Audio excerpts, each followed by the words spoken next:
Mr. Witness, para klaro po sa mga nanonood, kapag pinag-uusapan po yung confidential and intelligence funds, chinecheck pa rin po ng COA kung paano ginastos yung pera. Tama po ba? Yes po, Your Honor.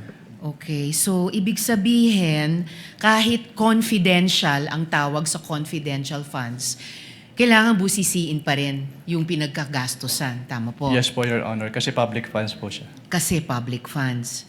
Okay. Ngayon, yung mga resibo na hinihingi nyo sa COA, again, para sa mga nanonood, para saan ba talaga yung mga resibong iyan? Kailangan po kasi naming malaman kung talagang bumili po sila nung kanilang mga binili, Your Honor. Okay. Kailangan malaman nyo kung talagang binili Yes po. yung sinabing ibinili. Opo. At At doon lang po namin makikita yun sa official receipt or sales invoice po. okay, OR o kaya sales invoice. At hindi lamang sa mga AR. Yes po, Your Honor. Okay. Unless nga para dun sa pagbili o pagpabayad ng information. Yes po, Your Honor. So, importante talaga na makapagsumite ng mga dokumento at resibo ng mga di umanong pinagkagastosan. Yes po, Your Honor. Okay. Sa kaso po ba ng OVP at ng DepEd, nakapagbigay po ba sila ng mga kompletong dokumento at resibo na hinihingi ng COA? Ang tanging period lang po sa pagkakalam ko na mayroong documentary evidence of payments based on may stay sa ICFAO o yung fourth quarter of 2022. At based po dun sa kanilang documentary evidence of payments for that period, wala po silang sinamit na official receipt or sales invoice. Tanging mga acknowledgement receipts lang po. Okay.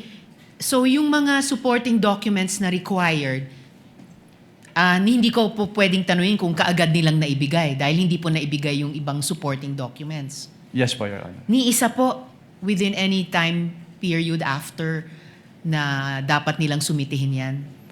Yes po, Your Honor. Okay. So, hindi ko rin kailangan tanungin kung kumpleto ba ang ibinigay dahil hindi ba kumpleto ang ibinigay nilang mga dokumento at resibo? Pwedeng pa ulit po ng tanong. Kumpleto ba o hindi kumpleto yung ibinigay nilang mga dokumento at resibo? Hindi po kompleto, Your Honor. Hindi kumpleto.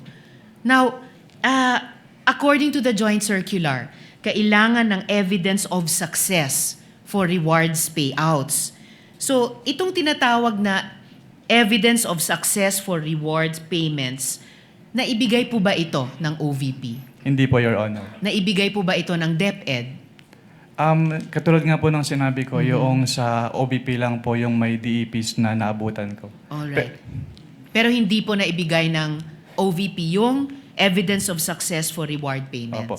Pero i-clarify ko lang din po, since ako po yung nag-initially evaluate noong first and second quarter ng DepEd, based po dun sa aking mga na-evaluate na documents, wala din po silang sinubmit na documentary evidence of payment. Documentary evidence na of success of the surveillance activities or information gathering activities po. Okay.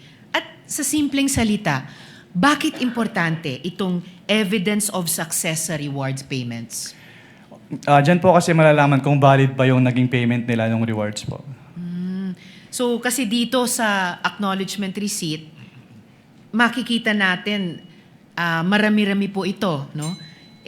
Nakalagay na kapag claim sila ng reward. So huling tanong ko sa inyo, Mr. Witness, sa round na ito, ibig sabihin sa itong evidence of success for rewards payments, patunay na meron tayong napala. Merong napala ang gobyerno sa mga operasyong iyan. Yes po, Your Honor. Kaya po namin ni-require na i-submit po yun.